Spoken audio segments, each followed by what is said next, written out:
Bonsoir à toutes et à tous, bienvenue dans cette édition d'information, les titres du journal. La mise en œuvre du programme Simandou 2040, le président de la République générale Mamadi Doumbouya a inauguré ce dimanche le grand pont de Tanéné. Cette nouvelle infrastructure routière en amont des 4 ponts métalliques n'est pas qu'un simple ouvrage d'art, c'est un levier majeur pour le désenclavement. Et puis le ministre parrain de la préfecture de Fria poursuit sa tournée de sensibilisation des populations sur les enjeux liés au processus d'enrôlement en cours dans les sous-préfectures. Le district de la cité de Soumbori, Fanasouma, appelle les populations locales à se faire recenser.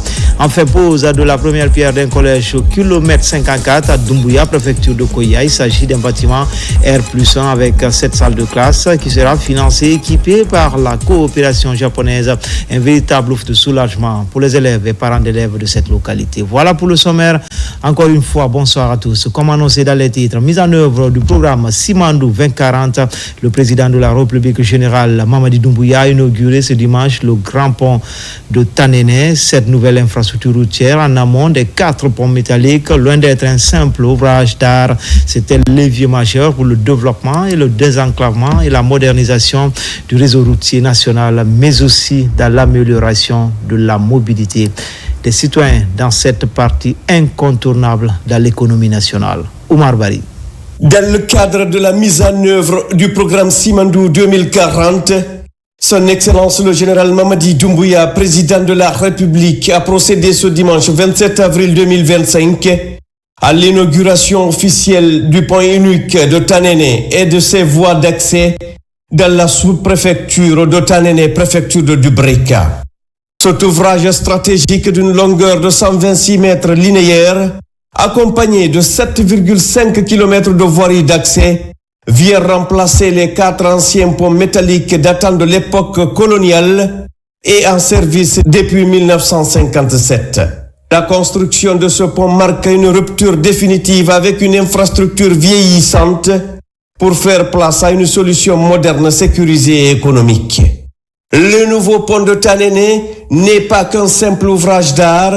Il est un levier majeur pour le désenclavement, la modernisation du réseau routier national et l'amélioration de la mobilité. Doté d'un système de péage moderne à 8 voies, il contribuera également à la régulation du transport routier, tout en générant des ressources pour l'entretien des infrastructures. Lors de la cérémonie, plusieurs discours ont souligné l'importance stratégique de cette infrastructure. C'est le préfet de Dubreka qui a ouvert les interventions. Mesdames et messieurs, aujourd'hui marque une immense fierté et un moment capital dans la vie de notre préfecture, mais aussi celle de toute la nation. Ce pont unique à péage que nous inaugurons en ce jour solennel n'est pas seulement une construction matérielle, mais un témoignage de courage, de la vision et de la détermination qui anime le bâtisseur de notre pays, le président général Mamadi Doumbouya. C'est justement ce qui lui vaut aujourd'hui le soutien indéfectible de la population guinéenne en général. Dans sa majorité, pour sa continuité, particulièrement celle de Dubreka. Le ministre des Infrastructures et des Travaux publics, Mohamedou Abdoulaye Diallo, a mis en lumière les efforts remarquables réalisés depuis 2021 sous la direction du chef de l'État, son Excellence, le général Mamadi Doumbouya. Ce projet a été inscrit en bonne place dans le cadre de sa vision pour une Guinée moderne dotée d'infrastructures nouvelles. C'est donc l'aboutissement d'un travail acharné qui a démarré un matin le 18 janvier 2023, date de pose de la première pierre de cet ouvrage gigantesque. Les 4 anciens ponts métalliques de Tanéné, depuis leur construction en 1957, ont assuré le passage sur le fleuve Concouré. Cependant, avec le temps et l'usage des ouvrages survenus, sont devenus vétustes, inadaptés aux réalités de notre époque, mettant sérieusement en péril de stabilité et la sécurité de nos concitoyens. Chacun de nous a en mémoire les interminables embouteillages de traversées des 4 ponts, parfois des heures à attendre, perturbant gravement la vie économique dans la région, qui représente un axe névralgique pour notre économie.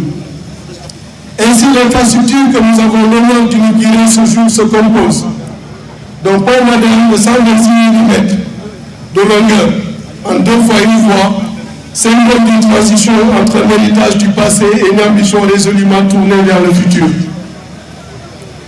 7,5 km de route bitumée servant de voies accès et 1,2 km de route communautaire. Un poste de péage et pesage routier de dernière génération, doté de 8 cabines, un poste de sécurité, un bâtiment administratif, des toilettes grand public et autres aménagements connexes. La mise en place du système de péage pesage routier est une avancée majeure pour notre pays. Le péage contribuera au financement durable de l'entretien de nos routes. Le pesage quant à lui permettra de préserver la chaussée en régulant la circulation des véhicules en surcharge et en garantissant une sécurité de longévité à nos infrastructures. Ce nouveau pont et ses ouvrages connexes permettront d'assurer la facilitation de la circulation des biens et des services, l'amélioration de la fluidité du trafic routier, la réduction significative du temps de transport et surtout soutenir la dynamique des activités économiques dans la zone. Cette infrastructure est un symbole de progrès, un vecteur de développement, un lien entre nos populations, entre nos régions, entre la Guinée et ses pays voisins. C'est dire combien de fois cette réalisation cadre avec votre vision Simandou 2040. Cette réalisation s'inscrit dans le 3e pilier du programme Simandou 2040, à savoir infrastructure, transport et technologie. Le pont de Tanene vient ainsi s'ajouter à une série d'infrastructures majeures réalisées depuis septembre 2021, parmi lesquelles plus de 1000 km de routes, plusieurs centaines de voiries urbaines, les échangeurs de Kagbelin du kilomètre 36 et de Bambeto, ainsi que les ponts de la Sumba et du fleuve Sankarani pour ne citer que celle-là. Le président du conseil d'administration du fonds d'entretien routier ainsi que les représentants des entreprises Ledic et Sogea Satom en charge de l'exécution des travaux ont également salué la collaboration avec les autorités guinéennes et la qualité technique des ouvrages livrés. La mission du fonds d'entretien routier, c'est la mobilisation des ressources privées et publiques pour financer l'entretien routier et l'investissement routier en République de Guinée. Et donc c'est dans cette optique que l'OFER a obtenu sur le marché financier le financement de ce projet, un projet de pont de 126 mètres linéaires et une route de 7,5 km de route et un poste de péage de 8 voies, 4 voies aller, 4 voies retour pour les véhicules légers, les poids lourds, en remplacement des 4 ponts métalliques datant de 1957, soit 67 ans aujourd'hui. Le but, c'est de mobiliser des ressources pour financer l'entretien routier. Et ce type de péage et paysage se trouve partout dans le monde. En Guinée, c'est une première et ça va se dupliquer. On a des projets comme ça sur 3 axes cette année. Après ces projets, dans la vision Simandou 2040, nous allons continuer sur ces projets-là aussi. C'est la première fois que le pays se dote d'un projet à péage, à l'instar de tous les autres pays. Donc cela s'inscrit de manière majeure dans la vision Simandou 2040. Dans son pilier 3, la Guinée a accusé un retard énorme en matière d'infrastructure routière, mais en un laps de temps, je pense que nous sommes en train d'amoindrir le gap. Il y a encore beaucoup de chemin à faire et le projet de Tanene est un bel exemple qu'on peut démultiplier un peu partout. C'est certainement la plus grande infrastructure, c'est le démarrage du fameux programme de Simandou 2040. C'est la première grande réalisation concrète, pratique, qui vient d'être réalisée après 2 ans de travail. Le contournement de Tanene va permettre une fluidité de la circulation. Ça permet aussi au centre-ville de retrouver un petit peu de tranquillité et de structurer autour de cette route des nouvelles activités qui pourront développer la communauté de Tanene. Ce grand pont qui a été mis en place par le président de la République, par ricochet par le CNRD, c'est un acquis déjà que nous apprécions à sa juste valeur. Franchement, la population de Tanene, particulièrement de Koubia, nous sommes très fiers de ce pont-là, puisque ça a réduit beaucoup de bouchons. N'est-ce pas? Si nous remarquons par exemple de l'autre côté à Tanene, il y avait beaucoup d'embouteillages. Mais avec ce pont-là, ça va faciliter la fluidité de la circulation. Au-delà de la coupure du ruban inaugural, le chef de l'État a visité les postes de péage et dévoilé le nom de l'infrastructure. Celle-ci porte désormais le nom de son Excellence le général Mamadi Doumbouya en reconnaissance de ces énormes réalisations. Le chef de l'État a également mis en service les postes de péage en les traversant à bord de son véhicule. La mise en service de ce pont est l'illustration vivante d'une Guinée qui se transforme, qui avance avec confiance et ambition. Chaque infrastructure inaugurée sous le leadership du général Mamadi Doumbouya est une pierre de plus dans l'édifice de la nation.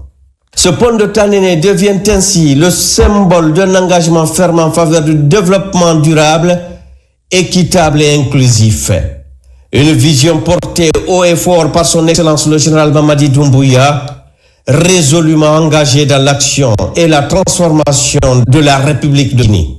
Après avoir inauguré le nouveau pont de Tanene, le chef de l'État, son Excellence le général Mamadi Doumbouya, s'est rendu à Tanene Bouramaya pour se recueillir sous la tombe du président fait général Lansana Conté. Par ce geste, le général Mamadi Doumbouya réaffirme une fois de plus son humanisme et son profond respect envers ceux qui ont dirigé la Guinée avant lui.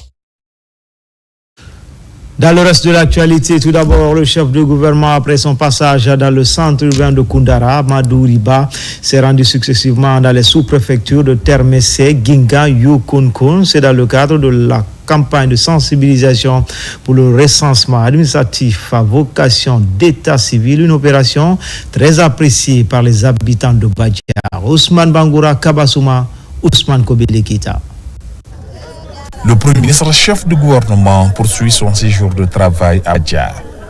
Amadou Riba, accompagné du gouverneur de la région administrative de Boké et du préfet de Koundara, sillonne certains centres d'enrôlement. Objectif: échanger avec les populations, recueillir leurs préoccupations et les sensibiliser au recensement administratif à vocation d'état civil. La majorité des populations qui viennent ici n'ont pas les extraits de naissance. Et aussi, ils disent qu'ils ont déjà déposé au tribunal la fiche d'identification du père avec, mais que les documents ne sont pas délivrés d'abord. Ici, à Saré Baïdo, les sages saluent les efforts du gouvernement, notamment en matière d'infrastructures et de services sociaux de base. Ils réaffirment également leur volonté d'accompagner le CNRD dans sa politique de refondation.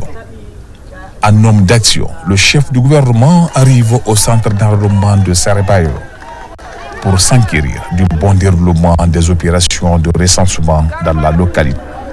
Sur place, le superviseur du centre indique les facteurs bloquants. Sarebayo est prêt à soutenir les idéaux pour témoigner tous les 14 districts. D'ailleurs, les machines nous manquent parce qu'il y a 14 districts, on n'a que 10 machines. Les 4 autres sont là en chômage. Ils ont besoin. La population a besoin, ils ont soif d'être recensés. Ils sont prêts. On n'a même pas besoin de sensibilisation. Les gens attendent ça, patiemment. Face à cette situation, le Premier ministre invite les différentes communautés à se mobiliser massivement pour se faire recenser dans les délais impartis. Donc, monsieur le préfet, il y a 4 centres d'enrôlement qui n'ont pas de kit. Il faut que l'administration du territoire prenne les dispositions pour ravitailler le plus rapidement possible. Ça, c'est un. L'enrôlement est essentiel. Je ne veux pas entrer dans la justification pourquoi cet enrôlement est essentiel, mais c'est l'acte majeur qui permettra à la Guinée de passer le cap. Qu'est-ce que ça veut dire passer le cap? Si nous n'avons pas dit donc wakilagol faut recenser enrôla heba kaydi di mun ding à partir de ce moment-là faut on est citoyen de la République de Guinée. Poursuivant cette campagne de sensibilisation pour le recensement administratif à vocation d'état civil, la PNRAVEC, le chef du gouvernement s'est successivement rendu dans les sous-préfectures de Termessé, de Guingamp et de Yukunko. Les habitants de ces localités ont accueilli avec fierté cette visite historique du Premier ministre. C'est une très grande joie pour Guingamp. Depuis 1958, on n'avait pas vu un Premier ministre à Guingamp. Cette fois-ci, on a vu un Premier ministre. Ça, c'est dire que le président de la République aime Guingamp, le Premier ministre aime Guingamp, et toutes les autorités de la Guinée aiment Guingamp. Le recensement, présentement, nous avons 4 cars présentement à Guingamp qui fonctionnent 5 sur 5, matin et soir, nuit et jour, sans arrêt. Le recensement là, vraiment, ça nous a fait beaucoup plaisir. Ça nous a fait beaucoup plaisir. Nos enfants ont souffert pour avoir les cartes d'identité, l'extrait de naissance. C'est pas facile. Mais aujourd'hui, heureusement pour nous, nous sommes satisfaits. Partout, le Premier ministre Amadou Ouriba a invité les citoyens à participer massivement au recensement.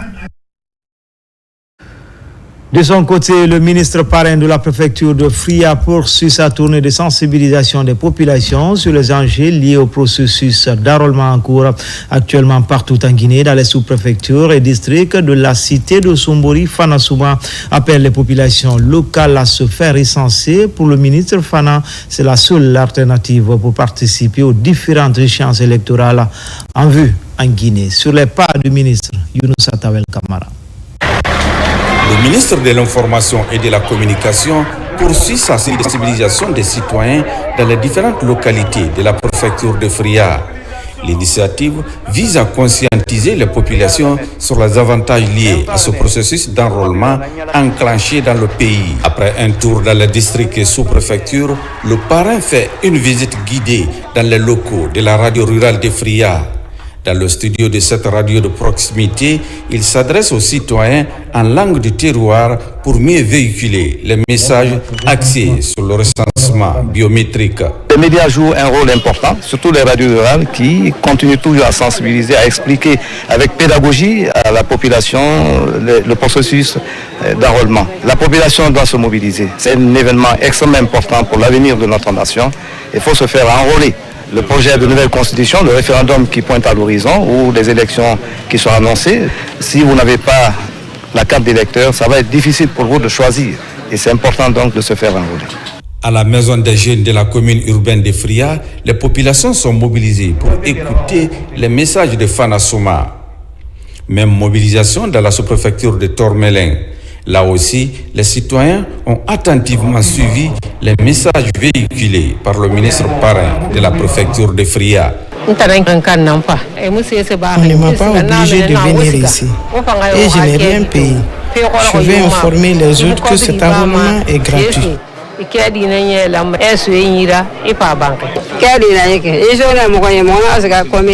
J'avais reçu ce papier à la commune, c'est pourquoi je suis venu avec pour me faire recenser.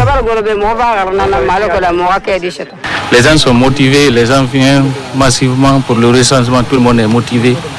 Les extraits de naissance, on prend en compte ça avec les jugements supplétifs et sa transcription, on travaille avec ces dossiers-là. Et il y a d'autres vies avec l'extrait biométrique. Donc on travaille avec les arts de dossiers parce qu'on nous a demandé 4 dossiers. Avant de quitter Sombori, le ministre de l'Information et de la Communication et sa suite ont rendu une visite de courtoisie à l'autorité morale. Au cours des échanges, il a largement expliqué aux sages la vision du chef de l'État, le général Mamadi Doumbouya, à travers son programme de refondation de l'État. Ici, dans les 13 communes que compte la capitale guinéenne, c'est la gouverneure générale Mouawassila qui prend son bâton de pèlerin pour expliquer l'importance du recensement biométrique aux populations à la base. Accompagnée des représentants des délégations spéciales, elle supervise également certaines opérations. Ousmane Kamara, Moussa Bangoura. La présidente du conseil de ville poursuit son marathon auprès des populations à la base. Dans les communes de Bessia, Lambagni, Tombolia, Dixine, Matoto, Sanoya et Manea, Des sensibilisations ont été faites. Les messages étaient axés sur le recensement biométrique en cours, mais aussi expliquer à tous les avantages liés à l'obtention de ce document administratif. Un document qui donne à chaque Guinéen une identité numérique. Pour être un citoyen qui porte sa voix, il faut être recensé. Et au-delà de ça, on a parlé aux populations d'appuyer les autorités à travers le civisme. Se recenser, cela ne veut pas dire seulement avoir un papier d'identité en cas de contrôle. Non, ça vous fait gagner assez de choses. Ça a beaucoup d'importance, ça a beaucoup d'avantages. Les messages sont tombés dans de bonnes oreilles. Des engagements sont pris de part et d'autre afin que ces opérations d'enrôlement se déroulent sans fausse note. En ce qui concerne le recensement biométrique, il y a ce manque d'extrait de naissance ou de jugement supplétif auprès de certains des citoyens. Et c'est l'une des conditions sine qua non pour se faire enrôler. Le recensement administratif à vocation d'état civil, nous les avons sensibilisés aussi, surtout les chefs de quartier, pour que les citoyens soient massivement mobilisés au niveau des centres d'enrôlement et que tous les citoyens, tout le public cible concerné soient recensés. En plus du recensement, l'assainissement a été aussi débattu. La gestion des ordures relève désormais des communes. À l'annonce des grandes pluies, le gouvernorat de Conakry compte organiser dans les jours à venir l'émulation entre les différents quartiers pour plus d'unités d'action contre l'insalubrité. En région forestière, les opérations de recensement se poursuivent également pour l'établissement du registre national des personnes physiques. Le ministre de la fonction publique vient de sillonner six sous-préfectures de Kéguédou dans ces localités à cheval entre la Guinée, la Sierra Leone et le Libéria. La nécessité de se faire enrôler a été largement expliquée par le ministre Bruno. Les détails avec Moussa Namina Keita, Mamadi Terna Kamisoko. Nongoa, Wende Kenema et Fangamadou. Première étape de la tournée de sensibilisation du ministre du Travail et de la Fonction publique dans les sous-préfectures de Guékédou autour du recensement biométrique. Dans ces zones du bec du perroquet, à la frontière avec la Sierra Leone et le Libéria, cohabitent plusieurs ethnies avec une forte mobilité humaine. L'étape est ainsi cruciale dans l'agenda du ministre Faya François Bruno qui sollicite une adhésion massive de ces populations à l'établissement du registre national des personnes physiques en vue des prochaines élections dans le pays. Je sors de cet entretien très satisfait et l'occasion m'a été offerte de partager le message du président de la République. Vous savez qu'il avait pris l'engagement que cette année serait une année électorale dans le cadre du retour à l'ordre constitutionnel. Il y a plus d'une semaine, les opérations d'enrôlement ont démarré. Il nous a envoyés ici pour demander aux populations de s'enrôler massivement. Le même exercice dans les localités de Boundou, Bolodou et Kassadou. Les citoyens tendent une oreille attentive à l'émissaire du président de la République et leurs préoccupations sont prises en compte. On avait beaucoup d'inquiétudes parce que les pièces demandées, la plupart des paysans n'en avaient pas. Mais à partir du moment où vraiment on a facilité la tâche, vraiment nous sommes contents. Pour une opération, nous déjà dans les districts, les gens sont représentés dans les districts. Les présidents des districts sont là, les chefs de terre, les chefs de ménage sont en train de faire la sensibilisation. Et la sensibilisation se fait pour que tout le monde se recense. Cette tournée se poursuit et François Bruno entend sillonner toutes les 11 sous-préfectures de Guékédou. Dans l'actualité également, pose de la première pierre d'un collège au kilomètre 54, c'est à Doumbouya, un des quartiers du centre urbain de Koya. Il s'agit d'un bâtiment R+1 avec 7 salles de classe. Il sera entièrement exécuté, financé, équipé par la coopération japonaise, un véritable offre de soulagement pour les élèves et parents d'élèves de cette localité. Bientôt, les enfants admis du quartier Doumbouya au collège auront une école plus proche du cadre familial. Explication, Ali Badara Kondé. C'est un véritable ouf de soulagement pour les habitants du kilomètre 54 à Doumbouya, dans la préfecture de Koya. La pose de la première pierre d'un nouveau collège vient d'avoir lieu, marquant le début des travaux d'un bâtiment en R+1 composé de 7 salles de classe, d'une direction et des blocs de latrines. dans la commune urbaine de Koya, il n'y a pas assez de collèges publics. Donc tous les enfants qui sont dans ce quartier sont obligés d'aller dans les écoles privées. À Doumbouya, le besoin est plus criant, le besoin est plus pressant que les autres localités de la commune. C'est ainsi que nous avons fait une correspondance avec l'ambassade du Japon, qui est notre partenaire. Ce projet entre dans le cadre du partenariat durable entre la Guinée et le Japon qui œuvrent ensemble depuis plusieurs années dans le domaine de l'éducation. Le délai d'exécution de ces travaux est fixé à 14 mois. Je veux d'être ici aujourd'hui pour la cérémonie de plume pierre, n'est-ce pas, donc le projet de construction d'un collège au niveau de Doumbouya. Et puis le Japon, nous avons une conviction que l'éducation est socle du développement. C'est pour cela qu'on a déjà réalisé plus de 1100 classes au niveau national de la Guinée. Si le Japon vient à l'écoute de la population, toi aussi il faut la pose la première de cette école collège qui va réduire les difficultés des bancs, ça me va droit au corps. Vraiment là que vous avez un engouement, tout le monde est content. À travers ces infrastructures scolaires, le Japon réaffirme son engagement à accompagner l'amélioration du système éducatif guinéen. Plus de 1100 salles de classe ont déjà vu le jour à travers le pays grâce à cette coopération bilatérale. Lancement à Conakry de la 2e édition du Festival de la gastronomie africaine. Les cuisines sont installées sur l'esplanade du stade général Lansana Conté de Nongo, une compétition qui regroupe plusieurs pays venus des 4 coins du monde. L'idée de valoriser leur patrimoine culinaire riche et varié. C'est également un rendez-vous des gourmets pour déguster la bonne bouffe. Notre reporter Younoussa Tawel Kamara a peut-être profité des circonstances. Voici son reportage. La Guinée organise pour la 2e fois de suite la gastronomie africaine de Conakry, une compétition culinaire qui regroupe plusieurs pays de l'Afrique ici à l'esplanade du stade général Lansana Conté de Conakry. Au cours de cette conférence de presse, les organisateurs expliquent les enjeux de cet événement fédérateur des acteurs de la cuisine africaine. Nous sommes honorés cette année, une délégation prestigieuse des pays amis, le Togo, pays vainqueur de l'édition précédente, la Côte d'Ivoire, le Cameroun, le Sénégal, le Tchad, la Centrafrique, les républicains du Congo et de la RDC, le Mali, le Burkina Faso et le Nigeria. La présence des ambassades de cette nation témoigne de leur soutien indéfectible à cette initiative qui vise à célébrer la diversité et la richesse de nos cultures respectives.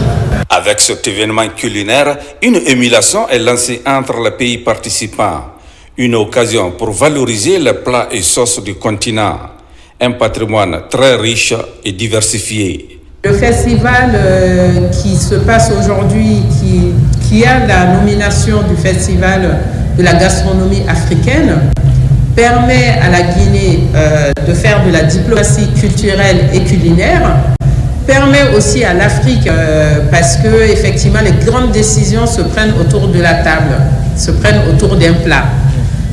Aujourd'hui, on a même vu quand l'UNESCO, l'ONU met le tchèp, met d'autres plats à l'honneur. On est tous contents. Je voudrais féliciter encore une fois les organisateurs et souhaiter une réussite à ce festival. Et comme toujours, nous serons à vos côtés pour porter ce dialogue de la gastronomie ici en République de Guinée pour que la véritable fraternité et la communion s'exercent toujours entre nous et puis contribuons aux bonnes relations entre nos pays. Durant 4 jours, l'esplanade du stade général Lansana Conté de Conakry va vibrer au rythme de la gastronomie africaine de Conakry, permettant au public de déguster des plats et sauces fruits du savoir-faire des terroirs africains. Enfin, culture et émulation scolaire avec cette compétition du côté de la capitale de la Moyenne-Guinée, plus précisément dans la ville de Labé. Elle regroupe plusieurs écoles du centre urbain et les différents candidats vont compétir dans plusieurs matières, mais pas que. La culture et le sport seront également à l'affiche. Guinée Events, la direction communale de la jeunesse et la direction préfectorale de l'éducation comptent créer une saine émulation entre les écoles de Labé. Nabila et Moussa Kamara commentent les images de Sarah Foudine Diallo. Le prix Best School 2025 a réuni plusieurs établissements scolaires publics et privés de la commune urbaine de La Baie. Les candidats ont testé leur savoir sur entre l'orthographe, la conjugaison, la dictée et question, le labyrinthe et dans d'autres domaines culturels et sportifs. Une première édition des journées culturelles et d'excellence en milieu scolaire chapeautée par la structure Guinée Events en collaboration avec la direction communale de la jeunesse ainsi que la DPE de La Baie. L'objectif, c'est déjà promouvoir l'auto-formation des candidats, surtout cela, promouvoir l'auto-formation des candidats parce qu'on veut que les candidats soient plus compétitifs. On a besoin de futures élites et sur ce, il faudrait qu'ils se forment. On a fait un constat, on a trouvé qu'il y a une baisse de niveau de ces élèves. On a insisté pour qu'on puisse vraiment initier ces genres d'événements, de ces activités pour accompagner l'éducation au niveau local. À l'issue de la compétition, encadreurs et élèves font de l'espoir de se voir pérenniser cette initiative pour une meilleure qualification du système éducatif et sportif de La Baie. C'est la première édition. On souhaite avoir les autres éditions chaque année. Envie de rassembler comme ça les élèves de la région de La Baie. Envie que ça se développe un peu partout dans le pays. Nous souhaitons que celui qui va gagner ce prix-là, avec le processus de persévérance, qu'il obtienne encore un autre prix quand il sera au collège. Vous comprendrez aisément que les questionnaires abordés au cours de cette compétition ne font qu'améliorer les performances. Après la remise des prix de cette première édition de Best School, les responsables comptent mobiliser tous les élèves et encadreurs des écoles publiques et privées autour de la prochaine édition pour une meilleure performance dans l'émulation. C'était tout pour ce 13h. Les infos reviennent à 17h et à 19h dans Guinée Actu. L'actualité se poursuit sur le www.rtgguinée.info. À tout à l'heure, Inch'Allah.